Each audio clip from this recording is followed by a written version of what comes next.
चलतु आज आम करवा मटन करी रेसिपी। प्रथम आम कुकर को भल भाव गरम करवा। से मुझे कि 100 ml सोरिष तेल कुकर गरम है से तेल को पकईदबा 100 ml सोरिष तेल। तापर देखु जेपर्यंत तेल गरम होची आमर किछि इनग्रीडिएंट देखि दियंतु। पियाज, टमाटो, कसूरी मेथी, आमर गरम मसला रही किछि गोटा गोलमरीच, तापर आमर रही अदा रसुण पेस्ट, काजू पेस्ट, तापर आमर रही मटन जोटा कि आम मेरिनेट करछि हलदी लूण आउ रही आमर किछि चिकन मसला भी मुझे आउे आमर जहाँ इनग्रीडिएंट पड़ो। तेल एथर गरम हो गलानी। चलतु एथर आम किछि गोटा गरम मसला पकेवा जो अच्छी तेजपत्र, सुखिला लंका, जीरा आ छोट अलैच अच्छी बड़ अलैच, तेजपत्र सबुगुड़ा आम तेल गरम होला परे ताकू पकईदबा। ताकू टिके भल भाव भाजीदबा जहाँकि माने तार जो बास्नाटा टिके आसीबो तेल रे।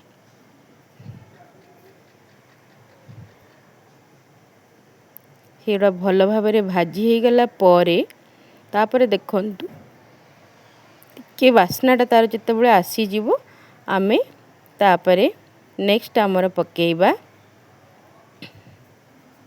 पियाज। आ पियाज को एकदम पतला पतला करी काटी थे जोटा कि तेल रे बहुत शीघ्र भाजी हो जिवो।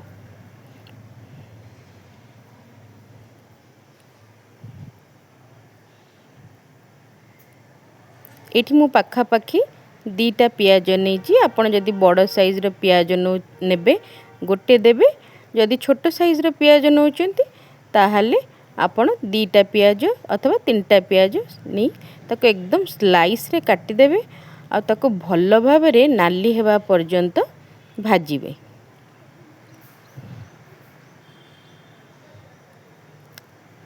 पियाज जे तापरे नाली हैला परे आपण ताको भल भाव भाजीबे।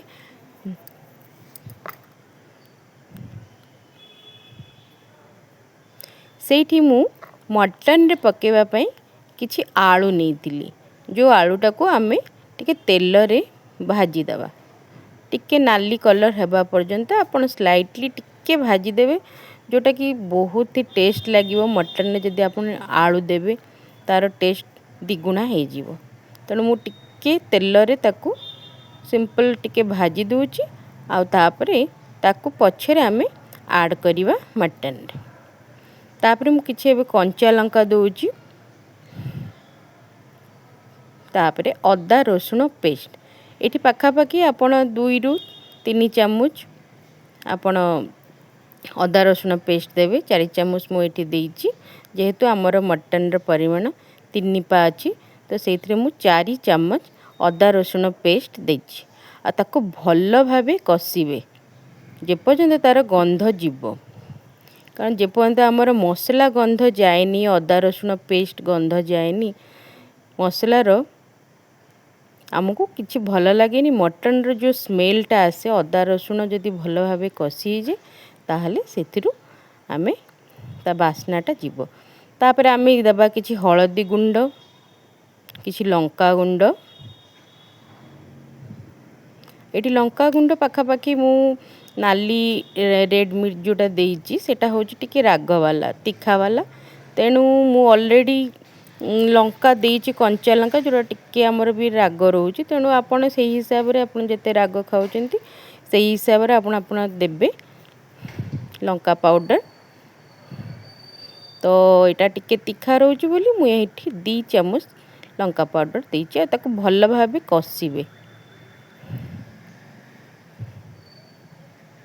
मसला को भल भाबे कसिबे। अदा रसुण पेस्ट जो देइची सेटा भल भाबे कसिले ही तार गंधटा उड़िबो।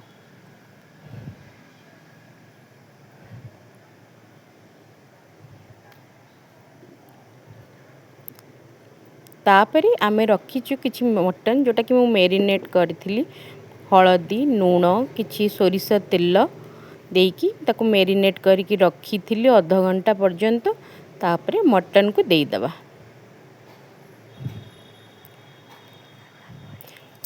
मटन दे सारा पर आपण देबे लूण।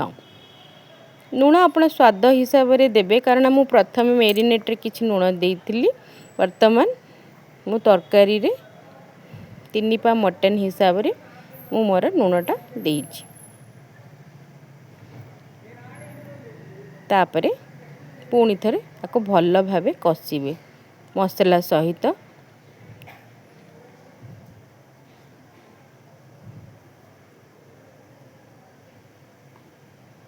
ये देखंतु हमर मटनटा चलीची कषा।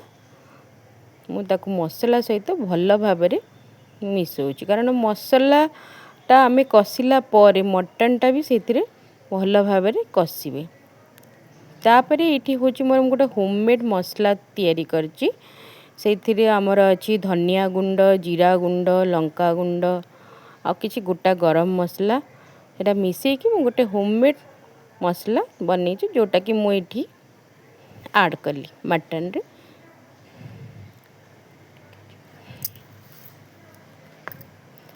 एटा पके सल्ला परे मसला पुणी भल भाबरे आपण ताको गोळेई देबे।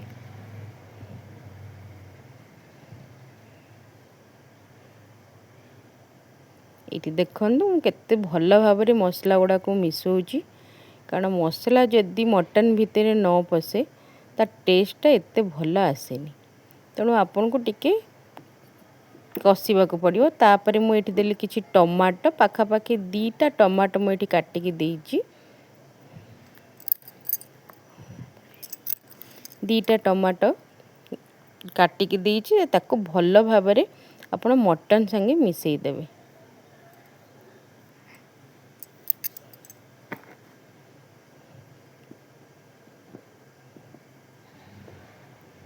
आमर ए जो प्रोसेसटा कंटिन्यूअसली आमे कषिबा मटन रे सबु मसला मिसिबा पर्यंत।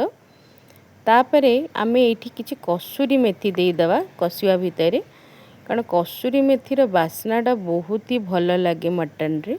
आ किछि काजू पेस्ट मु नेइची जोटा टिके एक्स्ट्रा टेस्ट जोटा टिके आम ग्रेवी को भी मोटा करिवो आ तार टेस्टटा बहुत ही भल लागिवो। आ किछि नेइची मु चिकन मसाला। चिकन मसला आपण जो भी कंपनी रे आनी की नहीं परिवे कारण चिकन मसलाटा हमर देला माने सेटा टिके तार बास्नाटा टिके अलगा लागे। आपण जेते भी मसला बनै थिबे किंतु चिकन मसला टिके दे दिले तार बास्नाटा गोटे अलगा प्रकार लागे। आ ताकू दे सारा परे आपण भल भाबरे कषिबे। पाखापाखि मु एठी 10 रु 15 मिनिट चलीची मु ताकू कषुची मटन को भल भाबरे जे पर्यंत मसला और तेल अलगा हैनी आपण टिके कषिबे।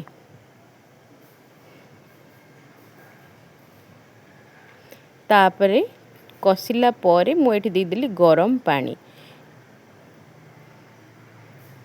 सबु बेले मन रखिबे जितबे भी आपण मटन तयारी करिवे गरम पानी निश्चय देवे कारण हमर जो कुकिंग प्रोसेस चली थाए जदि आमे सेही भितर ठंडा पानी दो ता टेस्टटा एते भल लागेनी। जदि आमे किछि गरम पानी दबा ताल ता टेस्टटा बहुत ही भल लागि थाए।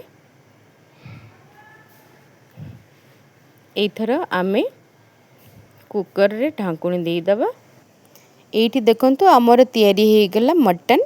तो एठी मोर पल्लव बनेइथिली और मटन संगे पल्लव कॉम्बिनेशन बहुत ही भल लागे।